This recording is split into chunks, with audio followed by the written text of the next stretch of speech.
வணக்கம் நண்பர்களே. Welcome to movie critic channel. 2019 வெளியாகி ஹிட்டான காளிதாஸ் படத்தோட 2வது பாகமான காளிதாஸ் 2 இப்ப திரையில வெளிவந்திருக்குது. பரத் மீண்டும் போலீஸ் அதிகாரியா களம் இறங்கியிருக்கிற இந்த இன்வெஸ்டிகேஷன் த்ரில்லர் படம் முதல் பாகம் மாதிரியே ஒர்த்தா இல்லையா அப்படிங்கிறத இந்த ரிவ்யூல தெரிஞ்சுக்கலாம். ஸ்கிப் பண்ணாம பாருங்க. படத்தோட கதைப்படி படத்தோட ஆரம்பத்துல ஒரு வக்கீல் ஒரு நபரை கொலை செய்யறாரு.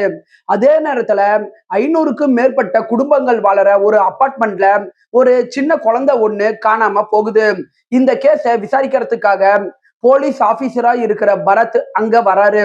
விசாரணை ஆரம்பிச்ச கொஞ்ச நேரத்திலேயே காணாம போன குழந்தை பிணமா கிடைக்குது. அதே நேரத்துல அந்த அபார்ட்மெண்ட்ல இன்னொரு கொலை சம்பவம் நடக்குது. இதுக்கப்புறம் யாரு அந்த சீரியல் கில்லர், நடந்த கொலைகளுக்கும் அந்த வக்கீலுக்கும் என்ன சம்பந்தம் அப்படிங்கிறத ஹீரோ எப்படி கண்டுபிடிக்கிறாரு அப்படிங்கிறது தான் காளிதாஸ் 2 படத்தோட மீதி கதையே. படத்தோட பாசிட்டிவ்னு பார்த்தா காளிதாஸ் கதாபாத்திரத்துக்கு பரத் கதி கச்சிதமாவே பொருந்தி வந்திருக்கிறாரு. தன்னுடைய நடிப்பு மூலமா இந்த மொத்த படத்தையுமே தன்னுடைய ஷோல்டர்ஸ்ல அவரு தாங்கி நின்றுக்கிறாரு.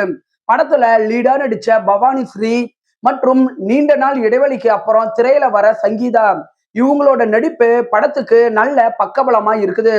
ஒரு த்ரில்லர் படத்துக்கு தேவையான அந்த அட்மாஸ்பியரை இவங்க ஒளிப்பதிவு மூலமா திரையில கொண்டுட்டு வந்தது நல்லாவே இருக்குது.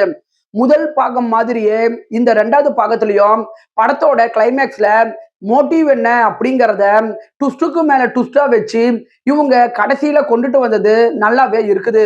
படத்தோட குறைகள் அப்படின்னு பார்த்தா முதல் பாகத்துல இருந்த அந்த கிரிப்பிங்கான ஸ்கிரீன் பிளே இந்த படத்துல மிஸ் ஆகுது. படம் பொறுமையா தான் மூவ் ஆகுது. நீங்க த்ரில்லர் படங்களை அதிகம் விரும்பி பாக்குறவங்களா இருந்தா படத்துல வர சில காட்சிகளை உங்களால முன்கூட்டியே கெஸ் பண்ண முடியும். ஒரு த்ரில்லர் படம் அப்படின்னாலே அந்த படத்துக்கு பிஜிஎம் முக்கியம். இந்த படத்துல வர பிஜிஎம் ஓகே அப்படிங்கிற அளவுக்கு தான் இருக்குது. பிஜிஎம் இன்னுமே இம்ப்ரூவ் பண்ணிருக்கலாம். அது மட்டும் இல்லாம படத்துல கொலைக்கான பின்னணி மற்றும் கொலைக்கான காரணம் இத இன்னுமே அழுத்தமா இவங்க சொல்லியிருக்கலாம். ஒரே வார்த்தையில சொல்லணும்னா இந்த படம் ஒரு ஆவரேஜான படம் தான். 10க்கு 6.2 ரேட்டிங் கொடுக்கலாம். முதல் பாகத்தோட கம்பேர் பண்ணி பார்க்கும்போது இந்த 2வது பாகம் கொஞ்சம் டவுன் தான். விருப்பப்படுறவங்க பாருங்க. என்னுடைய ரிவ்யூ உங்களுக்கு பிடிச்சதுன்னா மறக்காம லைக் பண்ணி சப்ஸ்கிரைப் பண்ணுங்க.